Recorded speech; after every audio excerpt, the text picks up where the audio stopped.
Hello, in this video I'm gonna show you how to fix stabilization jitter in low light on your DJI Osmo Action 6.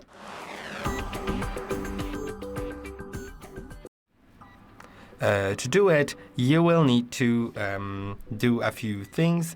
First one is click here to change the RockSteady mode. RockSteady, it works great, but in low light it may not work perfectly, so you may want to turn it off, for example, because it's better for some like low light environments.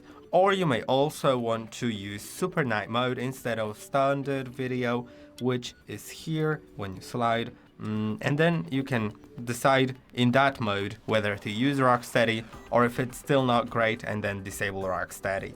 And I hope that this video was helpful. Don't forget to like and subscribe, and I'll see you in the next one.